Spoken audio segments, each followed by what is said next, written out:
Hello, everyone.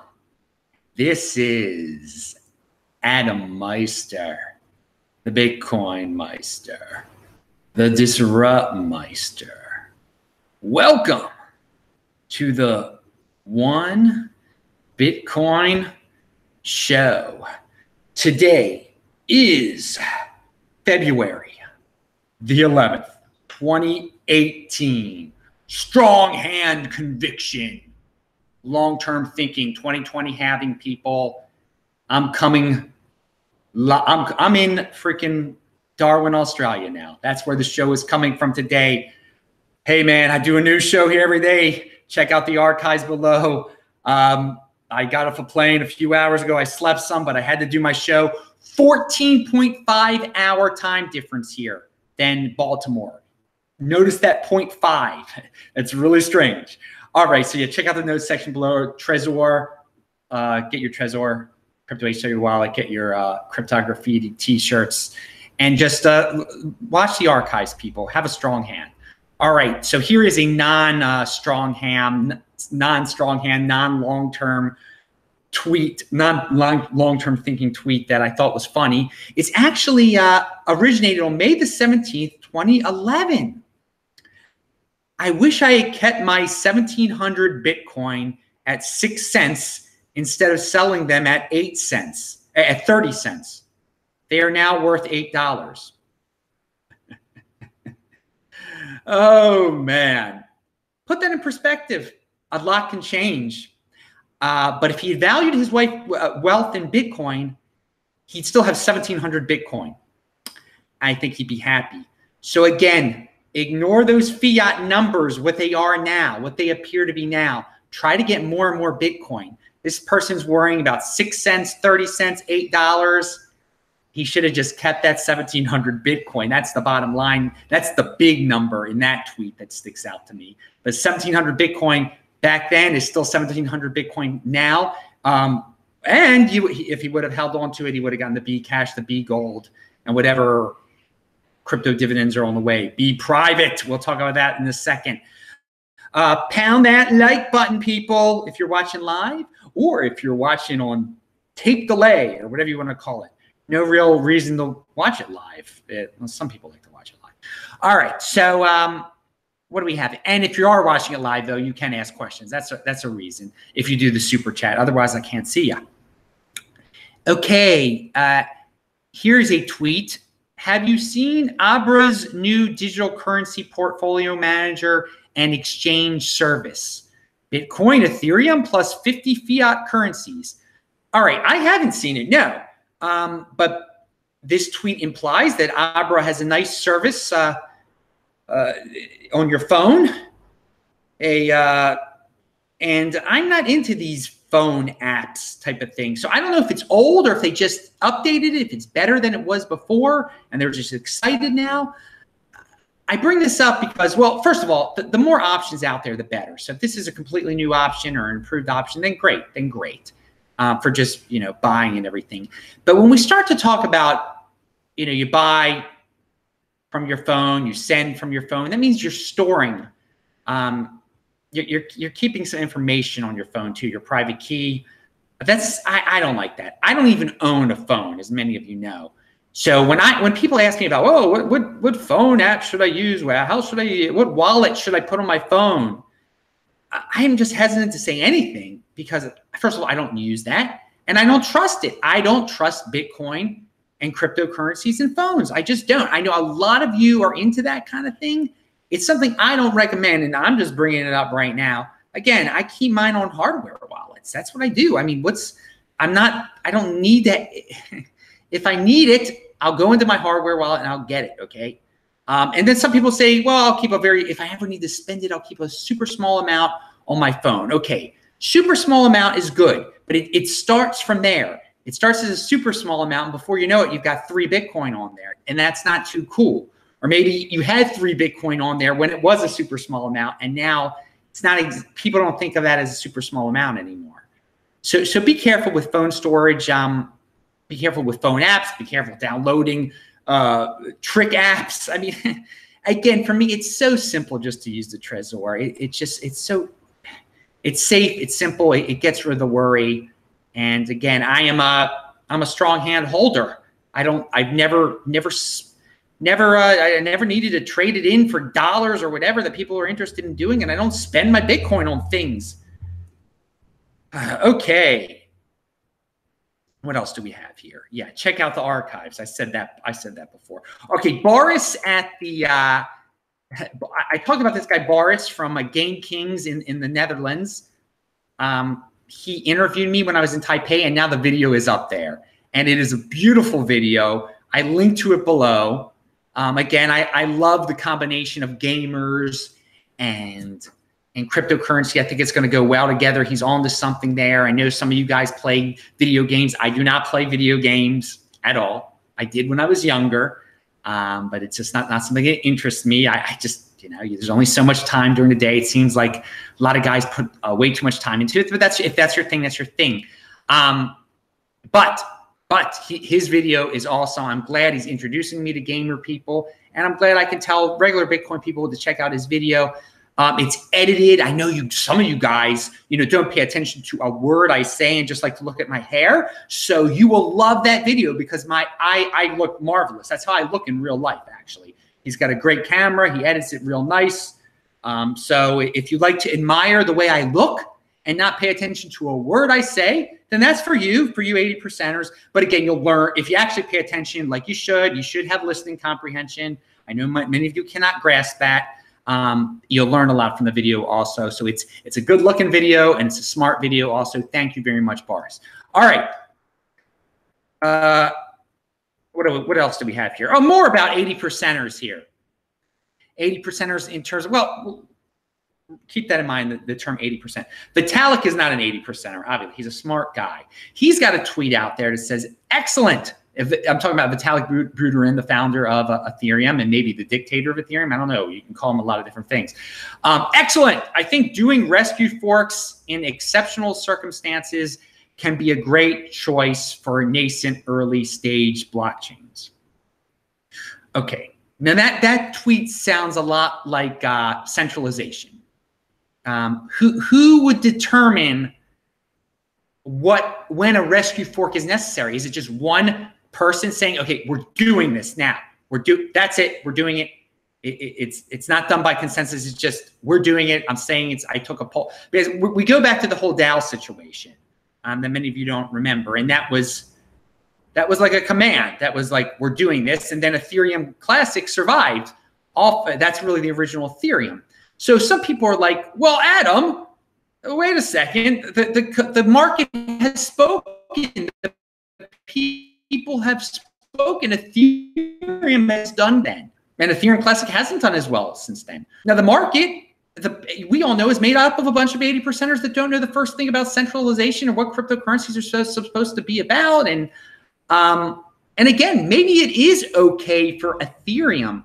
Again, Ethereum it's a different animal than Bitcoin. But what he's saying out there, he says, I think doing rescue forks in exceptional circumstances can be great choice for nascent early stage blockchain. So he's not being very specific to Ethereum. I mean, he's setting a precedent saying, hey man, if you start your own cryptocurrency, so what if someone says we're just gonna fix it to bail someone out? He's talking about bailouts here, okay? I'm not a fan of bailouts. And I don't think it was the right way to go from this moment, still at this moment. And you're building all these things on top of Ethereum. I mean, it just makes you wonder: is one day somebody going to do something, going to make a command that says, "Hey, we're going to go a different direction, and it's going to hurt your ERC20, or your ERC20 token is going to break because of this, because we're bailing out a bigger guy for a little guy." I don't know. That he tweets this out, you can see how this can start controversy in people who think about it. And again, most people are 80%ers. They're just going to buy it. They see it's going up in value. So again, I guess everyone wins until something bad happens. So we'll see. It's something to think about. And just going to the Bitcoin side of things, for me, this is why Bitcoin's great. You'll never have someone that says, hey, I'm in charge here. We're doing X, and we're doing it now. That can't happen. There has to be consensus. So and it's hard to change things in Bitcoin. He seems to be a person that likes to be involved with projects that are easier to change. And I don't agree with that. I don't think I like the Bitcoin being hard to change is a great thing. So Tour de Meester retweeted that. So all right, and he's on the Bitcoin side of the fence. I'll say that. Okay, pound that like button. But hey, Ethereum and Bitcoin, two different animals. And they shouldn't, and I'm not trying to paint them as competitors. I am trying to just point out how Bitcoin can't have a dictator. That's very important for Bitcoin, or else it's going to all fall apart. Which some people would say, well, no, it's got a strong leader. Obviously, it's stronger. No, the opposite. The opposite. If it had a dictator, it would not be Bitcoin anymore. So let's talk about Bprivate for a second. They had a meeting up in New York, way up in New York from where I am. I usually say it from the perspective of Baltimore, because New York is 3.5, 4 hours north of Baltimore. Anyway, I'm from Baltimore, for those people who don't know. They had their meeting up in New York. It went well. There's a video of it. Seems like they're building momentum here, because Bitcoin.com, which is basically a Pravda publication of sorts, if you catch my drift, they actually wrote an article about Bprivate. So perhaps they like Rhett, because Rhett is one of the main guys behind Bprivate.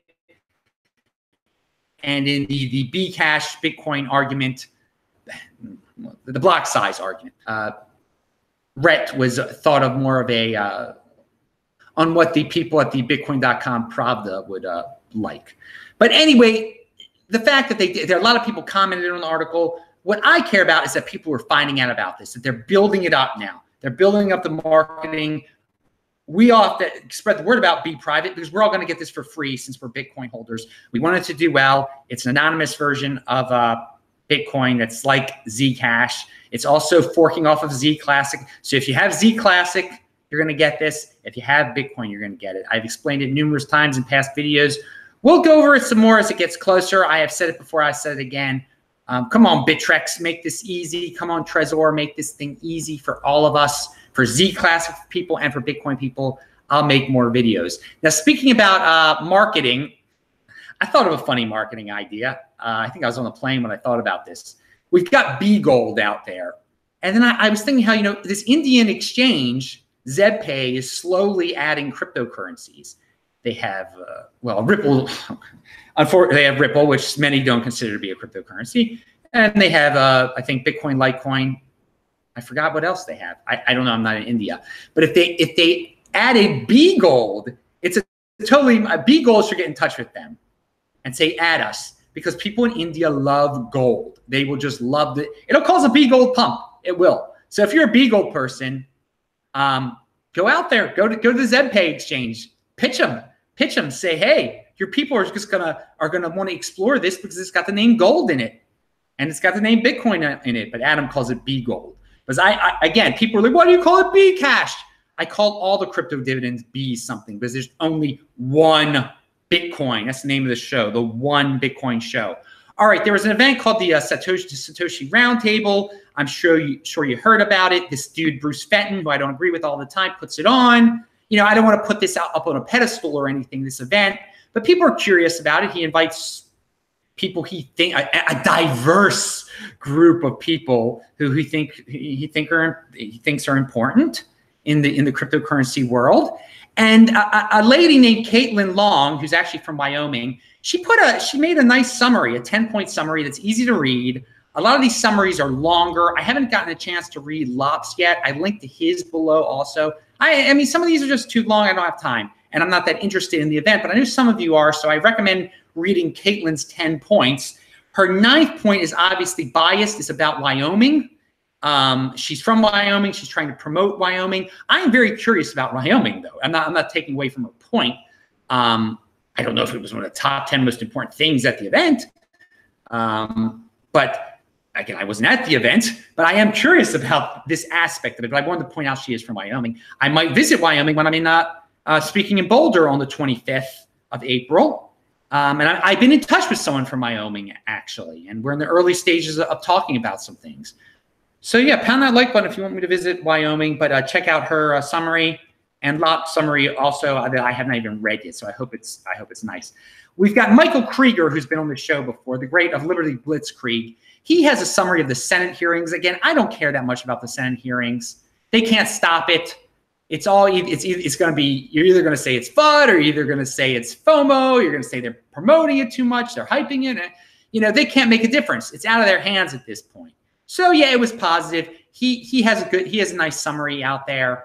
And if you're going to read a summary, why not read his summary? What I care about more, and I haven't heard about, is the House bill. And I need an update. I'm going to research this. The House bill to not tax transactions of Bitcoin under $600, because again, you're supposed to report every little sale of Bitcoin to fiat that you have, or Bitcoin to products that you have. Okay, and obviously it's going to be an accounting pain for certain companies that are just, you know, they are using their Bitcoin. I mean, I'm not a fan of you. I think people should just hold your Bitcoin, strong hand. But so, again, for some people, so if this bill actually gets passed, it will make a difference. It will lessen. Again, I don't think there should be any laws about Bitcoin whatsoever. I think it's ridiculous people have to pay taxes on their Bitcoin. But again, that's the rule right now. So that's the law of the land right now. If they don't get rid of that law of the land, they have to make another law to improve upon that law. So that's why I'm interested in this $600 law, which I've not heard about for a while. You know, that's a real actionable thing. At these hearings, they didn't talk about any really actionable things from what I can tell. It's a hands-off approach, which is great. That's a great thing to come off of it. They're still pretty hands-off in terms of Bitcoin. It seems like they're interested in the ICOs. I don't know. Okay. So yeah, pound that like button. That's the end of the Bitcoin part of the show. I wanted to say one thing about the 80%, though. About the 80%, which, I mean, you can interpret this as being Bitcoin. 80%ers are conformist. They easily conform. They go with the trend. They're not the people who take a stand when things appear dark or when things appear down. When the ship appears to be going down, they're not the ones, you know, trying to help. They're not the ones saying, hey, everything's going to be all right here. Here's a plan. Let's create a plan. They're just like, bail, we're out of here. That's it. You know, even if I say the ship is going down, when it appears the ship is going down, but the ship sometimes it looks like, you know, the ship might be going down. It's not. There can be fixes. You don't panic. You need a leader to take a stand. That's not an 80%er. The 80%ers are conformists. They're panic sellers. They're not long-term thinkers at all. So again, and maybe the going down with the ship thing, not the best analogy in the world, people. But I think you get my point. When the going get tough, the tough get. Anyway, when things appear to be tough, it's the 20%ers who take a stand. Okay, they don't go with the flow. They're not trendies. They're not conformists. They take a stand, and what is the word I'm looking for? They stand their ground. They hold their own. And what is that other beautiful thing? They have conviction. All right, I'm Adam. That's 20%ers are conviction, 80%ers conformist. All right. I'm Adam Meister, Bitcoin Meister, Disrupt Meister. Remember, subscribe to this channel. Like this video, share this video. Check out the notes section below. I'm going to go try to run in Darwin before thunderstorms come by.